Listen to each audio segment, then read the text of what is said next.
Hey everybody, it's Jade.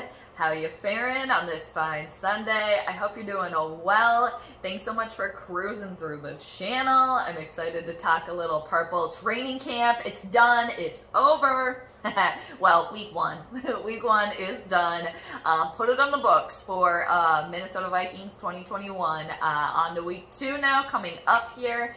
And then, yeah, I'm feeling, feeling a little Rolling Stones here because whether you guys know it or not, the Rolling Stones, they got a tour going on this year and they're going to be coming to the Bird Graveyard. I'm really excited at the end of October. Bird Graveyard, aka US Bank Stadium, aka where the Vikings host their home games. So, yeah, the Rolling Stones are going to be coming into town. I'm super stoked. So, if it doesn't get canceled due to COVID, so knock on wood that it doesn't. But anyway, so I'm really excited. Huge Rolling Stones fan. How could you not be? Anyway, I mean, to each their own, I guess. Anyway, so moving on to talk some purple per usual, kind of why I'm normally here, usually just to talk the Vikings and just Minnesota sports stuff. I mean, actually, just recently, the Wild got rid of a couple of players, the Twins got rid of a couple of players. There's some stuff going on here. Also, shout out to all the Minnesota Olympians that are currently just kicking ass in the Olympics. So amazing, gymnastics, swimming, just all across the board. So golf clap all around for all the Olympians out there just killing it right now. So moving on to some purple stuff here. And kind of just taking a turn maybe to Somber Town for a minute. Today, August 1st of 2021, it actually marks the 20-year anniversary of Kory Stringer passing away. So rest in peace, rest in power to Kory Stringer, former Minnesota Vikings offensive lineman that passed out at training camp on July 31st of 2001 and then ended up passing away the following day, August 1st, very early on in the morning from heat exhaustion, heat stroke. So very sad, very tragic. I remember that.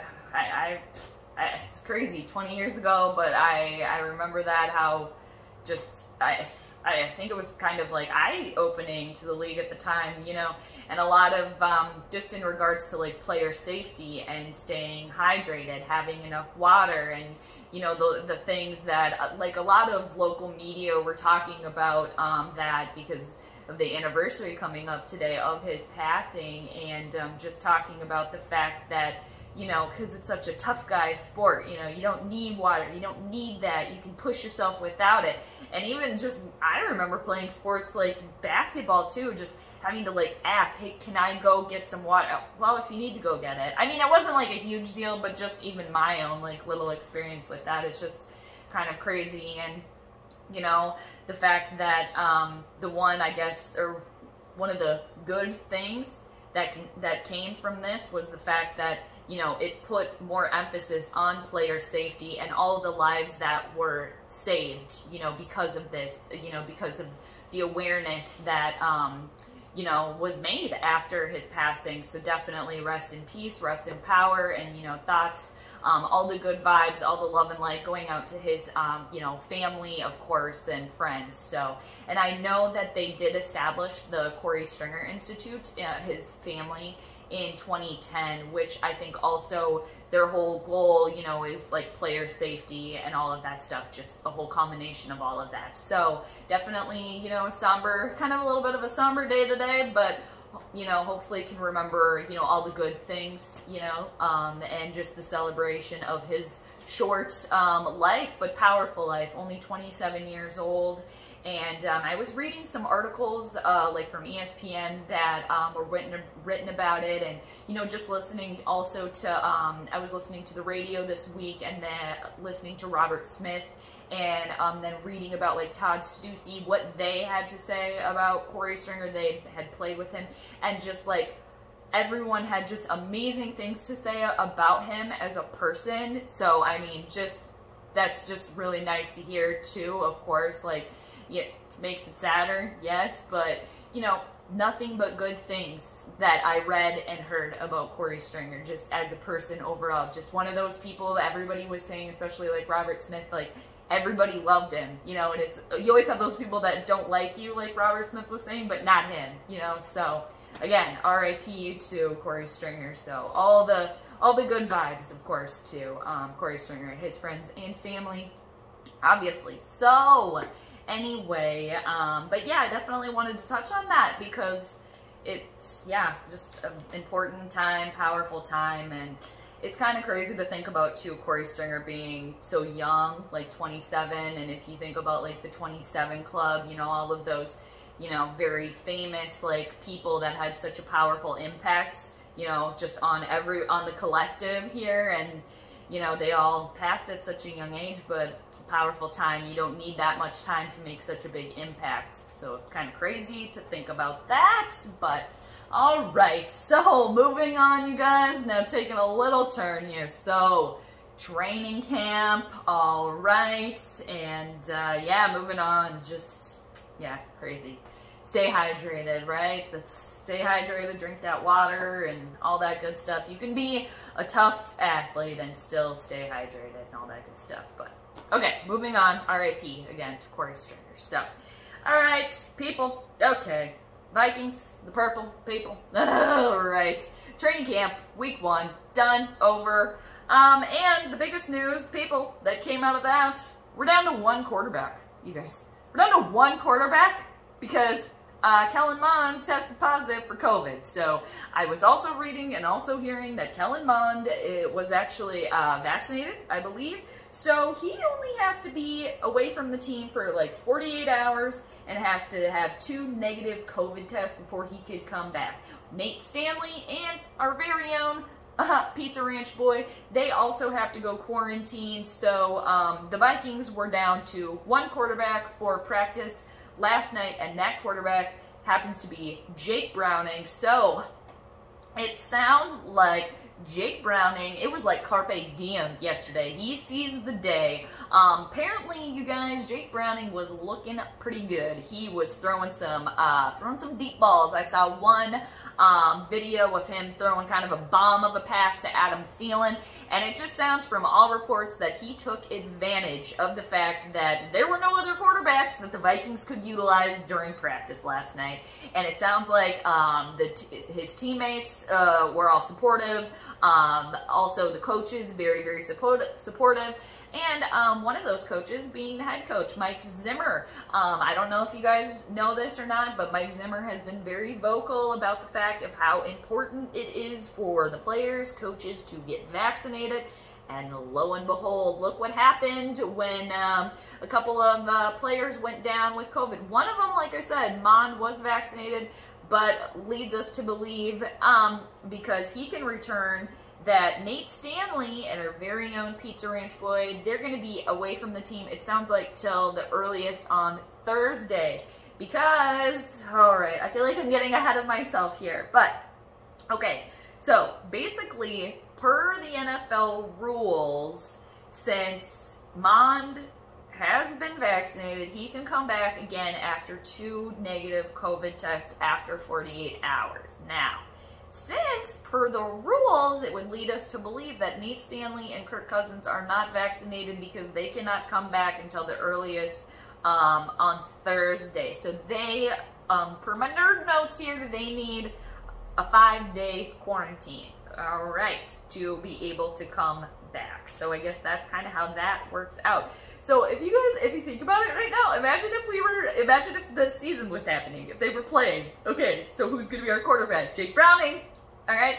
And I just love to, everything that I was reading, everything that I was hearing about, like, from last night about Jake Browning was literally carpe diem, seizing the day. I like that attitude. I honestly like that, and it sounds like he's a hard worker. He puts in the time, he puts in the effort, he wants to be there.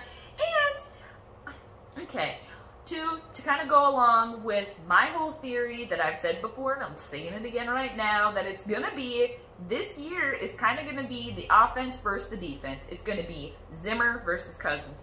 This also leads me to believe that this theory could be more true because of what transpired in the last couple of days here with our starting quarterback now being out for the next 5 days minimum. And again, if we were in the season right now, he wouldn't be available for the next game. So Zimmer saying, again, all the more important reason to get vaccinated. So Zimmer is pretty much taking very not so subtle / subtle jabs at his players that are not vaccinated. And who is one of those? Who's the most important player in all of that? The quarterback of the team, who chooses not to get vaccinated. Again, has that choice, but if you think about it, again, okay, you're playing a team sport here, and that was Zimmer's whole thing. You're playing a team sport here. This isn't like a solo sport, obviously. You're playing with a team, and the team relies on you. So when you choose not to do those things, and then you go down, okay, the team now knows firsthand that we can't necessarily rely on you or trust you. How good of a leader is that? I don't know. Again, I know that they have the choice. They have the choice to get it and not get it, to each their own. But it just also leads me to believe, and I've been saying this before, saying it now, because the proof is right there, that Pizza Ranch Boy, aka Kirk Cousins, is selfish. He doesn't care about the team. He only cares about his own personal stats and about himself and his own money. That's all. That's it. This is just another reason that proves that. He doesn't care. He probably doesn't want to play. Like, he doesn't want to play. He's probably sick of getting hit. He's sick of getting sacked. And I'm sick of having him as our quarterback. So, anyway, go Jake Browning. And it sounds like Jake Browning is making a hard push for the #2 spot, or the #2 quarterback. And even I was reading this per Courtney Cronin, who covers the team for ESPN, that basically even if like Mond hadn't gotten COVID and hadn't had to sit out here, it sounds like he would have needed even more practice, and he's going to need more experience before he even is maybe considered for the #2 spot. So it sounds like even regardless of all this like COVID outbreak stuff, like it sounds like it would have been Pizza Ranch Boy, Browning, and then Mond. So, yeah, I'm Team Jake Browning over here. Get it, dude. Browning, this is his 3rd year in the league. The Vikings picked him up 2019, so I remember, I don't think it was last year, but the year before, when he looked pretty good to me, and especially, obviously, in the preseason. So, dude, especially, I like the attitude. You're seizing the opportunity, you're putting the work in, people are noticing, somebody you can rely on, you're getting in the good graces of the head coach, and, you know, again, said this before, I'm saying it again, I don't think Zimmer cares for Cousins all that much, and which is another reason why it's Zimmer versus Cousins, too. But also, oddly enough, they're kind of like a hitched wagon at this point, so some weirdness going on. So let me know what you guys think after week 1.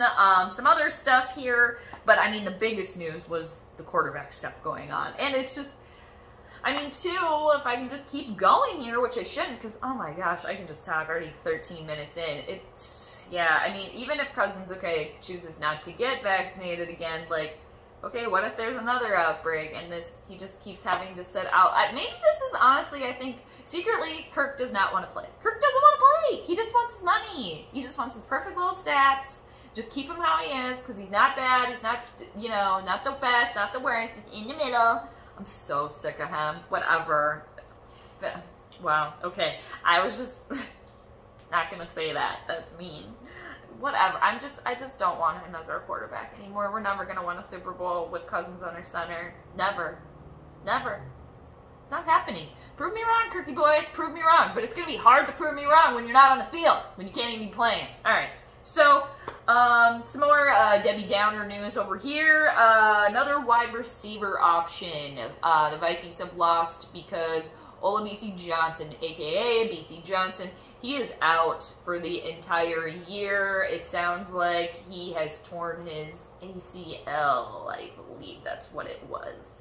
Yeah, he's going to be out for the year. So that really sucks. I think he's going into, I want to say maybe he's going into year 3, year 2, 3.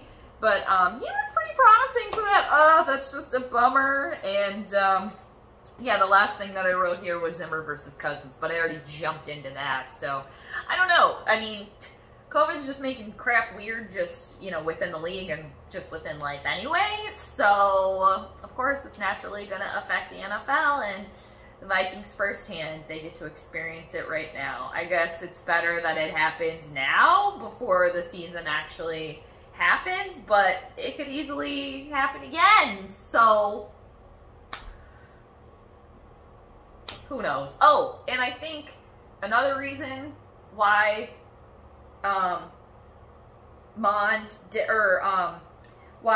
Browning didn't have to like quarantine or anything, because all of the other ones didn't test positive, but they were in like close contact. Browning didn't have to do any sort of quarantine or anything because he was vaccinated. So all like Cousins and Stanley didn't test positive, but they were in close contact and have not been vaccinated. So per the rules, then they have to wait for 5 days. And I guess since Browning is vaccinated, he then, per the rules, didn't have to quarantine, even though he was in close contact with Mont. I'm still trying to figure it all out. Rules, but NFL protocol, following the rules, so that's what they gotta do to be able to play, I guess, so. Alright, I think that's all I got. And then, yeah, the drama with the Evil to the East people, that continues. That crybaby over there, he's just still crying. It's like, can somebody would be a real, oh my gosh, I just thought of a really good invention, you guys. We need to do this.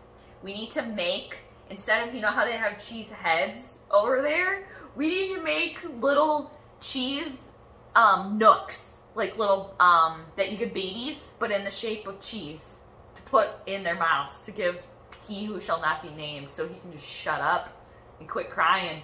Such a whiner over there. Such a whiner. Lo and behold, though, he showed up, didn't he? And then, I was also hearing that he who shall not be named, it sounds like they're going to offer him the spot to host Jeopardy! So there's that. He just wants attention everywhere. One of those people, I want to have my cake and eat it too. Which, I mean, if you think about that phrase, wanting to have your cake and eat it too, why else would you have cake? You want to eat it. So sometimes, when you think about that phrase, it's kind of stupid. But you guys know what I mean too, just like gloating. But sounds like Shailene Woodley's fiance is going to be offered the Jeopardy hosting gig, so. Not about the money to him, it's just about the attention. Such a crybaby. But again, I'm glad that drama's not going on with the purple. So, we got our own crap going on over here. We don't need any more, but that's what's going on in the NFC North right now. So, almost 20 minutes. I can just gab away. But that's all I got, you guys. Pretty much it. Hope you guys take care. Stay safe, stay healthy, and all of that good stuff. Thanks for hanging out with me for a little while. And yeah, let me know what you think. You guys always do. It was very loud, but either way, I think that's a sign I gotta go. Cut. It's a wrap. So, take it easy, everybody. I'll catch you later. P.S. Mar, hi! How are you? You and Kitty? I'm watching on the camera sometimes, and it looks like you just walk right by her when she wants some attention. And you just walk right by. What is that about? She wants attention. Give her some attention from me. But I miss you guys. All right, everybody. I'll check you later. Stay safe. Have a nice one. Yada, yada, yada. All that good stuff. Bye.